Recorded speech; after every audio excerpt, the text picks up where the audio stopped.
taková krátká rekapitulace k tomu minulému. My se zabýváme problémem náhody u Aristotela.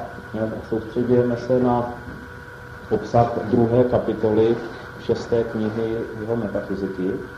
A pamatujete si, že ze začátku Aristoteles ohlásil, že náhoda je naprosto okrajové téma pro metafyziku a snaží se ukázat, že vlastně žádná věda, nebo neexistuje žádná věda, nejen metafyzika, ale žádná věda, ať teoretická, praktická, že jo, anebo tedy zakládající technologii, nemůže být vybudována na náhodných faktech.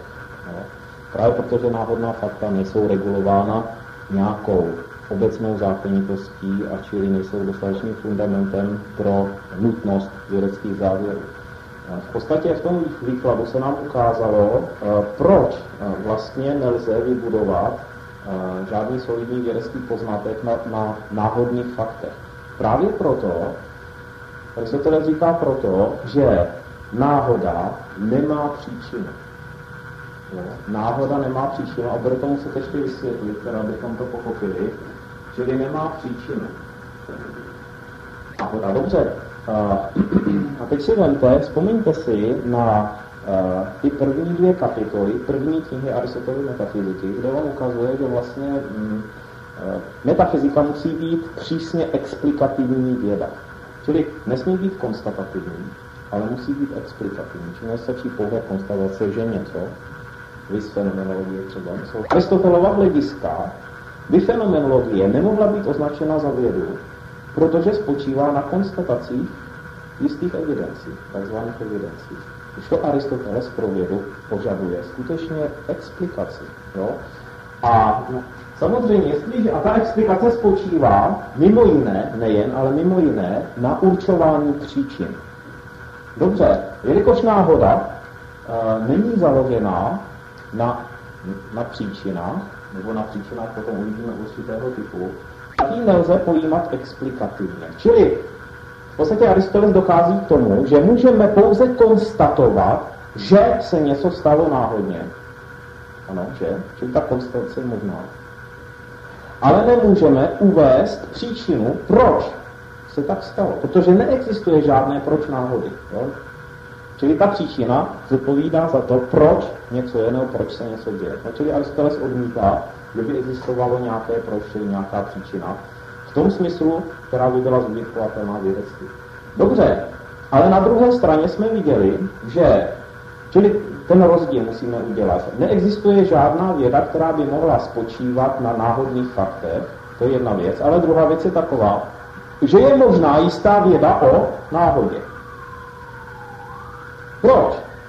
Protože nelze uvést příčiny náhody, ale lze uvést logické důvody pro existenci náhody. Jo?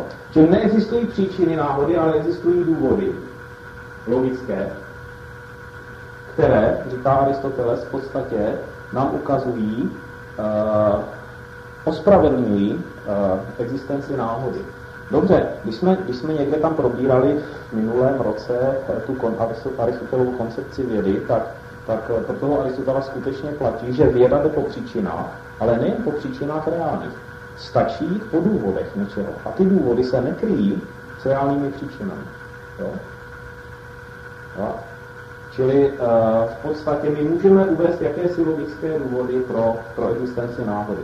A minule, tam jsme v podstatě se pohybovali, Aristoteles rozlišil ty 3, řekněme, oblasti dění. Jo? Čili on říkal, že existují děje, které mají tak silnou stabilitu, že jsou stále.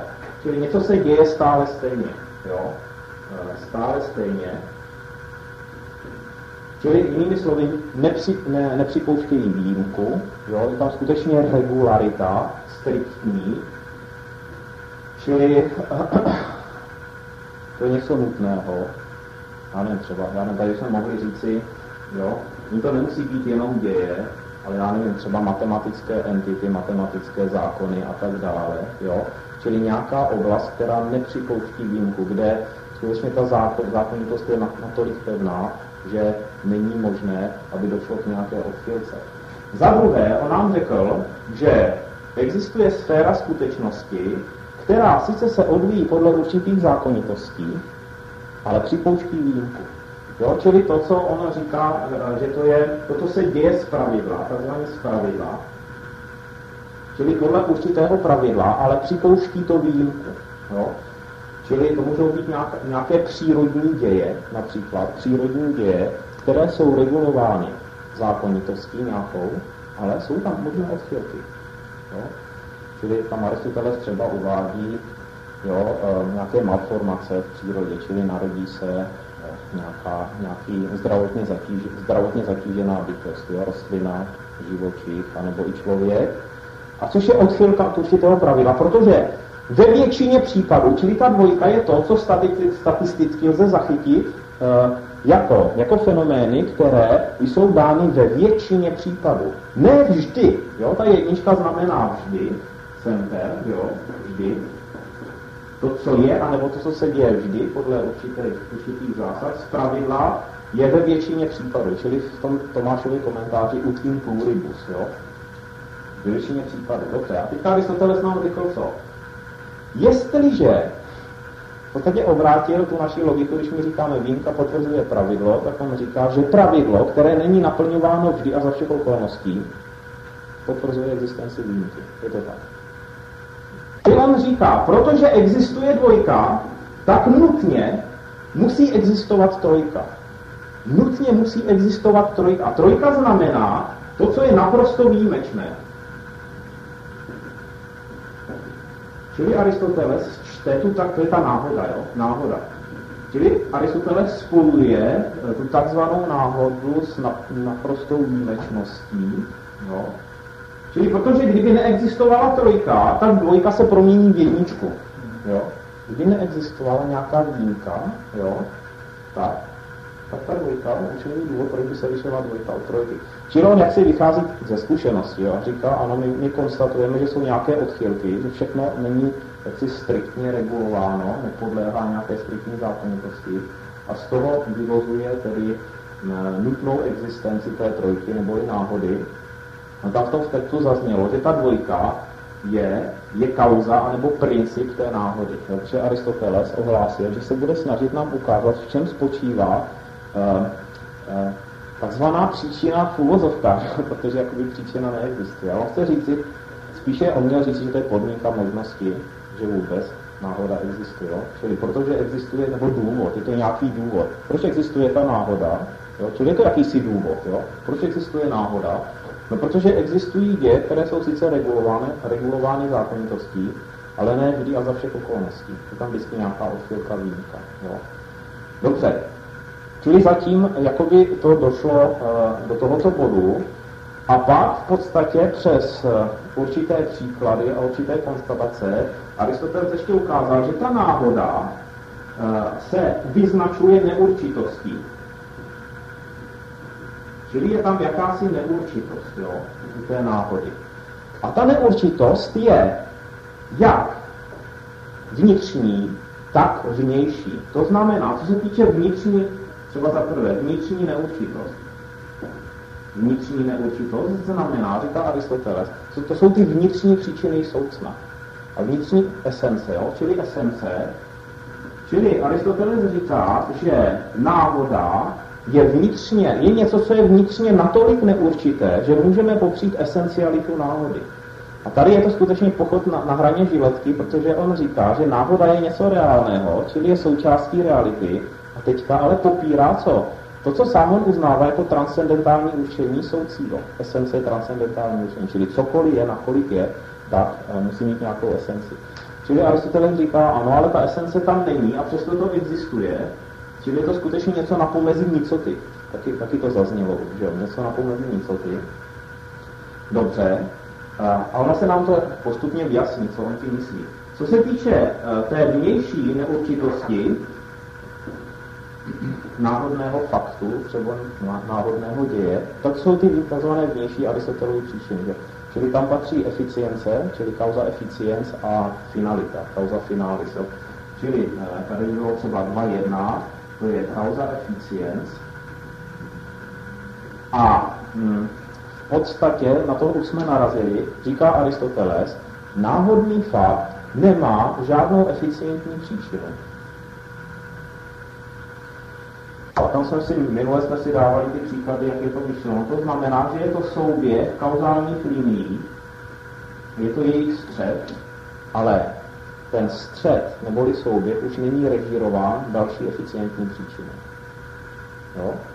Čili v podstatě neexistuje žádná příčina, která by stála vně kauzální linie číslo 1, kauzální linie číslo 2 a která by režírovala směr těch kauzálních liní k jejich střetu. Protože pokud by taková kauza číslo 3 třeba existovala, no tak už to není náhoda, že? Už ten střed není náhoda. Už by to bylo režírováno, už by to bylo zamýšleno a tak dále. Dobře, čili, a on nám to bude rozvádět v tom textu dále, co tím je myšleno. Co se týče causa finalis, čili finální příčina, říká, že, a to se pak bude ještě muset dopracovat nějak, protože to není úplně tak pravda, ani podle Aristotela, ale zatím můžeme říci, tak jak se nám to vyvíjí, že v náhodě absentuje finalita, čili není přítomná. Jo? Není přítomná finalita, čili je to bezúčelný děj, neúčelný děj. Jo? Čili, že jo, třeba v tom Tomášově komentáři zaznívá, že to, co je ten kázus, nebo náhoda, je préter intentionem. Zaměření činitel. Jo, mimo zaměření činitel. Potom uvidíme, on dává celou řadu dalších příkladů, třeba v té 5. knize, 30. kapitola, metafyzika, dává ten klasický příklad. Jo. A nevím, kopete studnu, nebo kopete, tam je sázení stromu. Děláte díru pro to, abyste zasadil strom a naleznete poklad. Kdybyste kopal za tím účelem nalezení pokladu, no tak je to intendovaná činnost. Záměrně prostě ta činnost směřuje k určitému bodu, což je nalezení pokladu. Pokud ho nalezete, není na tom nic náhodného, by řekl. Ale v momentě, kdy ten činitel, ta intence toho činitele jde jinam a najednou naskočí nám tam nějaký efekt, který nebyl zaměřen tím činitelem, tak on Aristoteles nazve tohle náhodou. Čili v tomto smyslu tam není ta finalita. Musí, protože ta intence znamená buď vědomý záměr, třeba u člověka, anebo intence je v podstatě přirozené zaměření činnosti nějakého soucna, které nemusí mít vědomí. Jo? To znamená, pro Aristotela platí ta metafyzická zásada, že každý agent, že každý činitel jedná s ohledem na cíl a ten cíl je dán čím? Strukturou přirozenosti toho soucna. Čili tím právě myslí, že třeba, já nevím, ten borůvkovník nějaký, jo, nesplodí jahody. Například. Jo. To znamená, ty biologické procesy jsou přirozeně nastaveny tak, že tím plodem budou borůvky. Že u jahodníků ty biologické procesy jsou nastaveny tak, že plodem bude jahoda a ne borůvka. Jo. Čili je tam intencionalita v tom smyslu, že ten biologický proces je nasměrován k produkci určitého efektu. Jo. Čili ta intence nemusí být vědomá. No, ale tady vidíme, že pro Aristotela ta náhoda vždycky je souběhem nějakých přirozených procesů, z nichž každý má finalitu určitou. A když se střetnou, tak to nemá příčinu. Jakou příčinu? Teda, že by existovala nějaká další příčina, která by to zastřešovala eficientně a která by měla pod kontrolou celé to dění. Takže to říká, to neexistuje.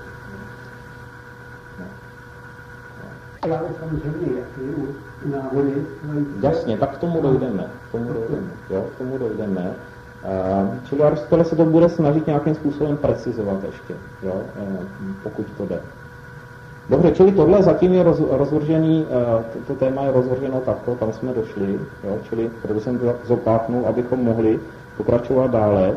Co týče toho českého textu, my jsme dočetli tu kapitolu do konce, takže nám zbývá ještě se podívat na nějaké pasáže Tomášova komentáře Jsem si zapsal, že jsme skončili 1186, jestli máte ten latinský textík, tak můžeme jenom ne všechno, že jo, ale projet. Je to 1186 et quia supra dixerat a tak dále, čili ten první odstavaček vůbec nemusíme překládat. A tam je ostendit qualiter ex eo, jo, máte to 1186? Jo, to je možný, a já to teda nemám. Ale my už z tohohle nebudeme dělat moc, jo. A pak vám dám novou fotokopii, tam to začne být docela zajímavé. Ostendit qualiter ex eo, quod est in pluribus, est ens per accidens, čili ukazuje, jak na základě toho, že se stává něco ve většině případů, řekněme plyne náhoda. To je to, co jsme vysvětlovali 1, 2, 3, jo. Dicens, quod quia non omnia ex necessitate et semper existunt et fiunt, a říká, že protože ne veškeré děje můžeme říci, existují vždy s nutností, a dějí se vždy s nutností, sed plurima sunt secundum magis, ale řekněme ve většině případů se jedná skutečně o události, které mají určitou pravidelnost, ale připouštějí výjimky. Id est ut in pluribus, jo, to je ten obrat. Ideo necesse est esse quod est secundum accidens, čili náhoda, která je synonymem toho, co není nutné, je nutně, říká Aristoteles. Jo. Čili je třeba pochopit, jo, Aristoteles říká, je nutné, že existuje to, co je vnitřně nenutné, že jo. Že ta nutnost musí být založena v příčinách, tady ty příčiny nejsou, jo, on říká. Čili to jakoby plyne z toho rozvrhu z jedničky, dvojky, trojky. Quod neque est semper, neque secundum magis, čili ta náhoda podle něj není něco, co se děje vždycky, ani co se děje ve většině případů. Ud hoc quod dico, jako když řeknu albus est musicus, že něco bílého je hudebníkem. Tak on dává tenhle ten příklad teda tady, jo. Čili ten souběh určení bílý a hudebník řekne, tak jak myslíme to bílý teda samozřejmě, jo. Jestli to myslí teda jako rasu, jo. A nebo řekněme umazaný odsazí a hudebník třeba, abychom to ještě více, to ne, to by... Jasně, jo, ale jo, vemte si souběh určení, to by nás ukamenovali asi. Jo, umazaný odsazí a hudebník, že jo. Takže... to je politicky korektní. Jo, ale jde o to pochopit ten smysl, jak to myslí Aristoteles, jo. Čili opravdu apeluje na souběh určení, a on ukazuje na to, že to je něco naprosto výjimečného. A proč je to něco naprosto výjimečného? Protože v tom nenachází žádnou vnitřní zákonitost, která kdyby tam byla, tak by se to opakovalo regulérně, čili vždycky, stále a tak dále. A tady to je naprosto výjimečné. Čili je to nějaký souběh, který podle něj není tedy režírován nějakou přímou eficientní příčinou. No. Čili neexistuje jedna příčina, která by vysvětlovala, že hudebník je umazaný odsazí. Čili která by měla ve své eficientní kompetenci jak to umazání odsazí, tak i jeho bytí hudebníkem. Jo? Čili to on popírá. Jo? Jedna příčina, nebo nejednou příčina, ale stačí, nebo kauzální linie, tam může být 1000 příčin, ale jsou to kauzální linie, je to zřetězení příčin, které na sobě nutně závisí.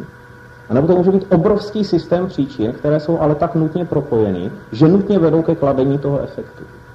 Čili Aristoteles vylučuje skutečně, že by tam byla příčina nebo systém příčin, který by nutně vedl ke kladení tohoto efektu. Jo? To, že náhoda je nutně, je druhá věc. Jo? Náhoda jako taková musí být nutně, ale že tento náhodný fakt je nutný, čili kauzálně explikovatelný, udáním nějaké nutné příčiny, která to způsobuje, nebo udáním systému příčin, které nutně svým působením vedou ke stanovení tohoto efektu.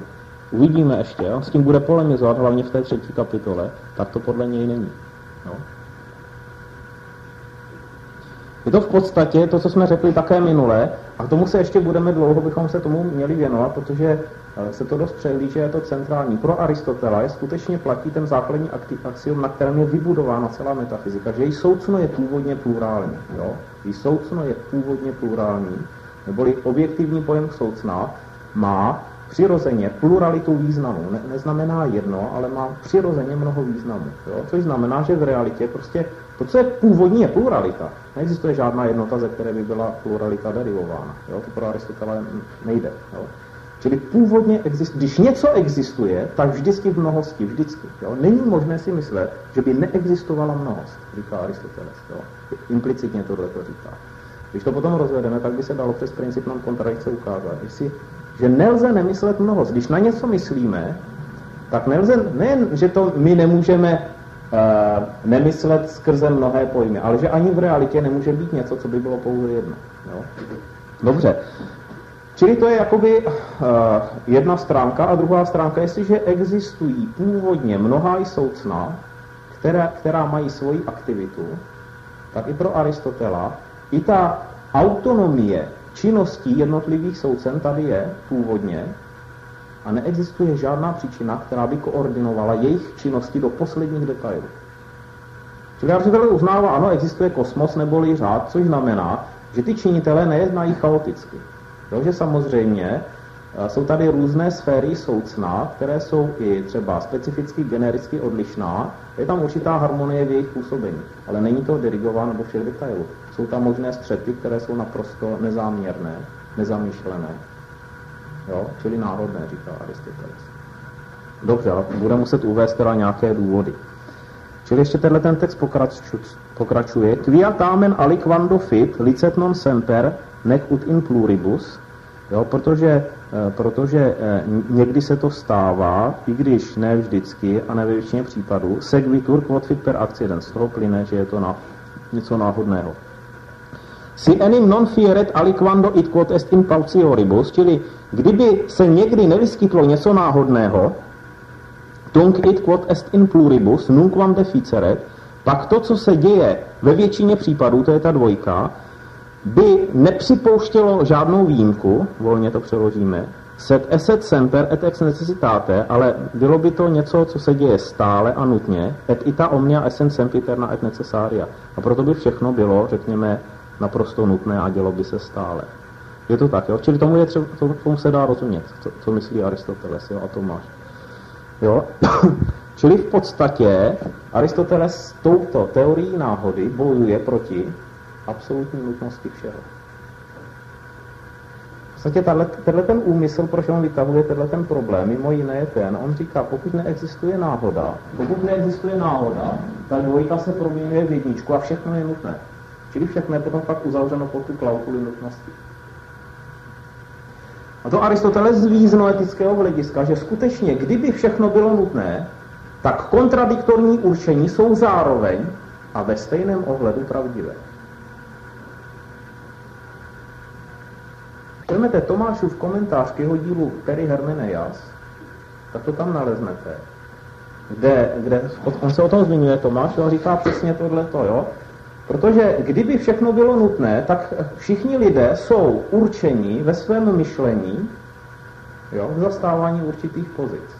Jo? A protože zastávají kontradiktorní pozice a zastávají je nutně, přirozeně, s přirozenou nutností, tak můžeme říci, jo, že kontradiktorní určení, kontradiktorní názory a tak dále jsou simultánně pravdivé. Jo. I Aristoteles v podstatě si uvědomuje, že ne všechno se děje, anebo může díti s absolutní nutností. A proto tady vytahuje na scénu tohle téma. Patrně je to jeden z důvodů. Jo. Dobře, ale hlavně ta třetí kapitola tohleto bude rozvíjet. Et quia defectus eius quod est ut in pluribus est propter materiam. A teďka, jo, protože defekt, jo, toho, co se děje ve většině případů, je kvůli materii, quae non subritur perfecte virtuti agenti ut in pluribus, která, řekněme, můžeme přeložit, rezistuje vůči působení činitele, ideo materia est causa accidentis a tak dále. Čili podle Aristotela v této fázi výkladu je to materie, v tom metafyzickém smyslu slova causa materialis, která je zodpovědná za to, že existuje náhoda. Jo? Čili jinými slovy, on říká, že čili je to podle něj matéria. Jo? Čili ta hýle, jo? Matéria. V podstatě matéria je příčina, nebo není? V tom aristotelském učení je to vnitřní příčina i soucna. Je to tak? Je to vnitřní příčina. Čili on nejdřív řekne, že náhoda nemá příčinu, no tak hledá příčinu, jo. No ale jak je to možné? No a ta matéria, ale pozor, to je něco neurčitého. Čili ta podmínka neurčitosti je splněna. Je to určitý defekt pozitivního určení. Podle Aristotela je to určitá privace. Čili on řekne, protože přírodní děje, to jsou určité aktualizace, jo. A on by řekl, oni se odehrávají v metafyzickém prostoru, jo. Když to takhle nakreslíme, to jsou přírodní aktualizace, to jsou všechny přírodní děje, které se odehrávají. A teď on řekne, existuje nějaký metafyzický prostor všech přírodních dějů, který je širší než to, co aktuálně je skutečné. To je ta matérie, on by řekl první matérie. První matérie, což je možnost, říká Aristoteles, možnost bytí jinak, než de facto je. V oblasti přírodního dějství. Jo, protože to je možnost, jo, která umožňuje aktualizaci nějakých přírodních dějů. Ale ta aktualizace přírodních dějů podle Aristotela nevyčerpává tu potencialitu. Čili existuje metafyzický prostor, že to může vyběhnout za hranice té regularity. A nevím, jestli to je pochopitelné. Jo, čili když to takhle nakreslíme, čili to, co se všechno v přírodě děje, jo, to jsou veškeré přírodní děje, které podle Aristotela jsou regulovány určitou zákonitostí a sám zakládá fyziku jakožto vědní disciplínu, která popisuje, anebo dokonce se snaží explikovat přírodní dějství na různých úrovních, jo, od třeba i soucna anorganického přes vegetativní soucna a živočišná i soucna. A tam narážíme na určité zákonitosti a je to mapovatelné teoreticky různými vědami. Ale Aristoteles, jo, a celá potom jeho metafyzická teorie, že existuje první matérie, tak on říká, ta první matérie nejenže umožňuje děj nějaký, a hlavně ty substanciální proměny, jo, u Aristotela, ty substanciální proměny.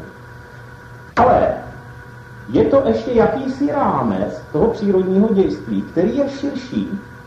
To znamená, že proč se někdy může stát to, že se vybočí z nějakého pravidla, že se třeba narodí nějaká takzvaně defektní bytost. Proč je defektní? No protože na úrovni jeho organismu například nedochází k naplnění určitého zákona přirozeného. Jo. A jak je to možné? No on říká, no musí tady být možnost, reálná možnost toho, že se to může stát. A řekne, no tak to je materie. To přeci je reálná možnost, že se něco může stát. A říká, je to reálná možnost, že se něco může stát naprosto regulérně. A je to reálná možnost toho, že se může stát něco naprosto neregulérně.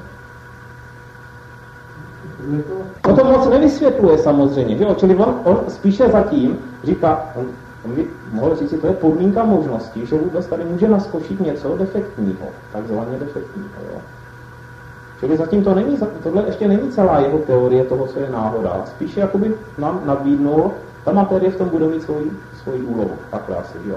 Čili je to spolučinitel, protože ona nemá, že v tom aristotelském pojetí nějakou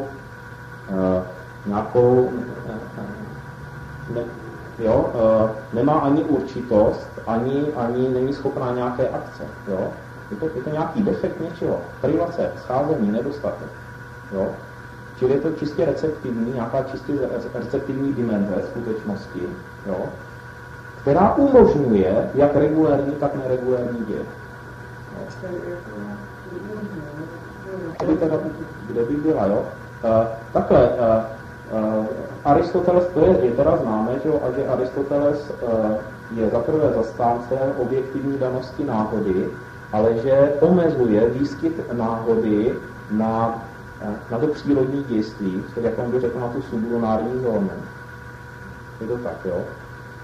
Protože, řekněme, ta supralunární zóna už je regulována striktní zákonitostí bez možnosti nějaké výjimečnosti. Jo? Čili kdybychom to rozšířili metafyziky, tak bychom řekli, všude, kde je potence, a podle Aristotela je dána možnost, že něco vybočí z regularity. Že ten poslední činitel, jak bych to řekl, materii vlastně nezvládá, a proto dojde k tomu defektu, jako z toho působení. Já bych asi řekl, že to je v tom, že pro Aristotela už to nikde nevysvětlí tohleto, jo. Ale v tom konceptu potence anebo materie není nic, co by ji limitovalo. Protože pro Aristotela limit může být něco pozitivního. Když to potencialita není nic pozitivního, čili ta potencialita má v sobě jakousi nekonečnost. Protože tam není, aby tam mohl být limit, tak by to muselo být něco pozitivního. A protože je to potence, tak je, jo, čili pak se oni rozlišovali potom i ty středověký komentátoři infinitas negativa, infinitas privativa, třeba a infinitas pozitiva. Jo. Čili tady by to byla nějaká privativní nekonečnost. To znamená, že je to privace, že je to nedostatek určení, jakéhokoliv určení. A když jakéhokoliv, tak i limitu. Protože limit je vždycky dán něčím určitým. To znamená, protože ta potence je skutečně v tomto vysvětleném smyslu něčím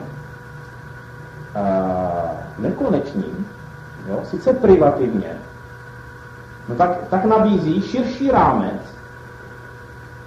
pro jakoukoliv aktualizaci, která už ukládá nějaký limit. Protože to je něco určitého, to má svoje esence. To je určitá určitost, ale ten rámec jakoby je širší. A nevím, jestli je to pochopitelné takhle. To si myslím, že zatím je. Jo? Já myslím, že v tom systému je to logické.